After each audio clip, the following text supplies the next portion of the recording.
Alright, this one's going to be off the cuff.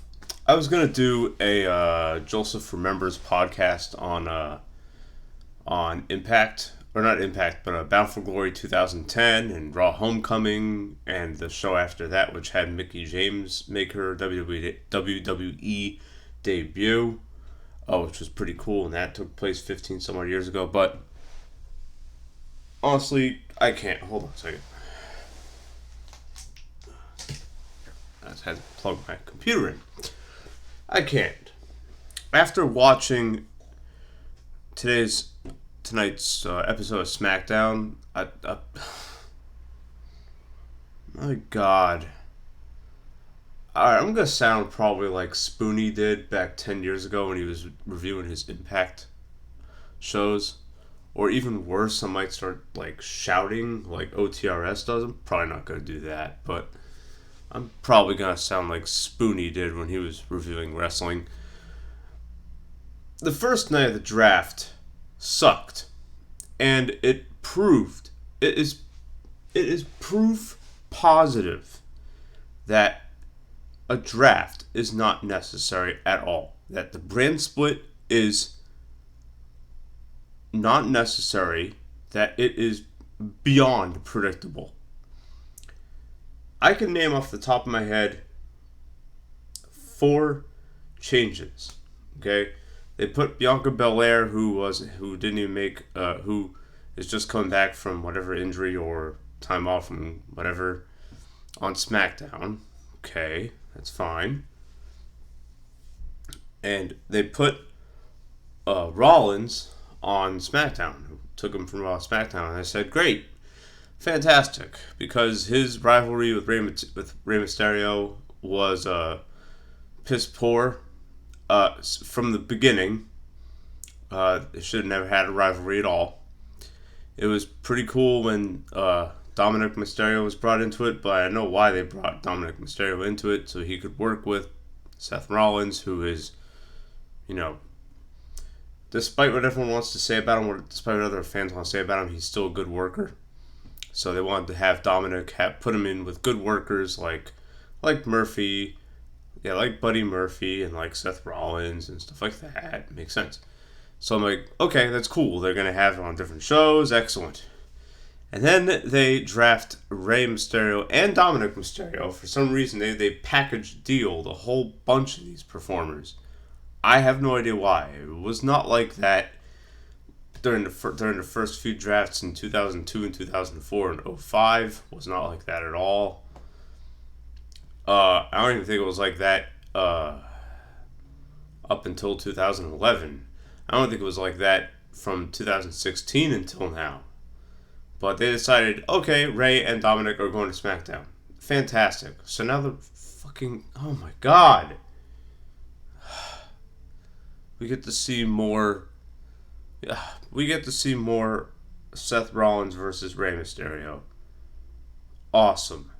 It's like WWE thought that like seeing like Cena versus Orton was such a big hit, which it wasn't, by the way. So they're gonna top that now with Rollins versus Mysterio. Fuck me, man. God. They had all the champions pretty much stay on their shows that they're champions on. So McIntyre didn't get traded. Roman Reigns didn't get traded. Jey Uso didn't get traded, so they're still gonna have that match. Bayley and Banks still on SmackDown. Like, really? Like, what kind of a shakeup is this? Oh, it's gonna change careers. It's gonna change careers of everyone. No, it's not. Nothing happened. I honestly, yeah, there's another change where, like, the New Day. So Big E beat Sheamus in a street fight, which is pretty good, in a Falls Count Anywhere street fight. And then Kofi and Xavier Woods come back, and they won the tag titles. And then right after that, Stephanie McMahon. That's funny how WWE sucked. How they were sucking Stephanie's dick in this show. Like they were straightening up like sucking her cock. They were like, oh, she's Forbes's top CFOs and she supports women's equality and she fights against racism and she wants everyone to be safe during COVID-19, even though when COVID-19 first started spreading, Vince McMahon paid off the governor of this state of Florida to have WWE still do shows, even though they're in empty arenas. It's really dumb. Like, no, Stephanie McMahon is stupid. This is the woman who said that. This is the woman who said in a tweet 5 or so years ago that that philanthropy is marketing. Okay, I'm gonna get to that very soon. I'm gonna get to that probably in the next in like a month or so, because the reason why WWE can put on piss poor programming is because of all the charity sponsors they get. Okay, that's like the very thin cliff notes of it, but I'm gonna go into that in big detail. Probably sometime in November or something like that. November, December, something like that. So be on the lookout for that. But anyways, so as soon as the New Day win the tag team titles, they get drafted to Raw.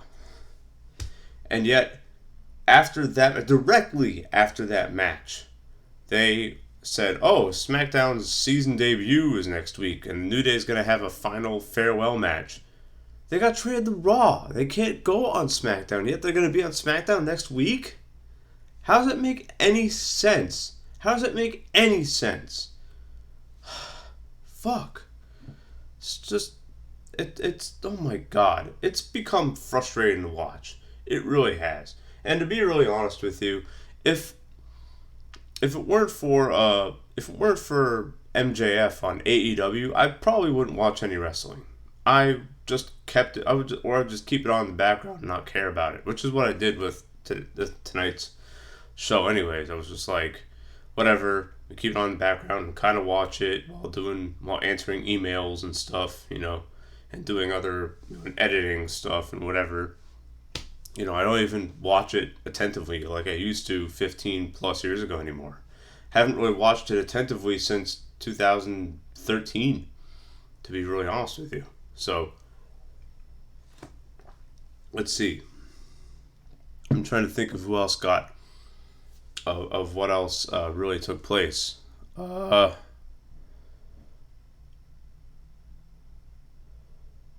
that's it. That's all. So, yeah, like, the draft was stupid tonight. It was dumb, the WWE draft. It was proof positive, and I mean proof positive, that WWE doesn't need a brand split, okay? It just needs to be separated between WWE and NXT. Preferably, I'd want everyone to just appear on all three shows. Because then you'd have fantastic combinations of matches and segments. The possibilities would be endless. The things with the stupid brand split is that it's like the roster is already like paper thin because of the pandemic, so you're gonna make it even thinner now? That makes zero sense to me. That doesn't make a lick of sense. And tonight proved it. Monday better be better, which it's not going to be better. It's just going to be just as bad. It's funny. I've been listening to Brian Alvarez and Vinny Verhey, whatever his name is, reviewing Impact from 2010-2011, and WWE is just as bad as TNA wrestling was 10 years ago. It was just as bad. It's just as bad now. Like, it's this year's, the past like 3 years have sucked for WWE. They've been probably worse than the mid 90s, because in the mid 90s at least, okay, it was like a live action cartoon, but at least it was silly. At least it was somewhat entertaining. Here it's like, watch these guys have this cool match, and that's it. And there's no storyline progression. It's almost like the diametric opposite of TNA wrestling 10 years ago. Because TNA wrestling 10 years ago, it was like over an hour and a half of segments and barely a half hour of matches. WWE now is barely it's an hour and a half. It's like it's like 75 to 85% matches and like 25 to 15% segments with at least one mention of the sponsors like in every four or so shows. I'm gonna get on that shit because that's why WWE sucked, is because all this dumbass sponsors. So yeah, the draft was shit. The brand split is god awful. I'm pretty sure every other wrestling fan agrees with me. If you don't, then okay, then feel free to argue. Feel free to be like, no, we need it because of blank. We need it because of XYZ. Okay, then present your argument and tell me where I'm wrong. Because this show was proof positive that this brand split is not necessary. Not necessary at all. Monday better be better, but it's not going to be better. Oh well.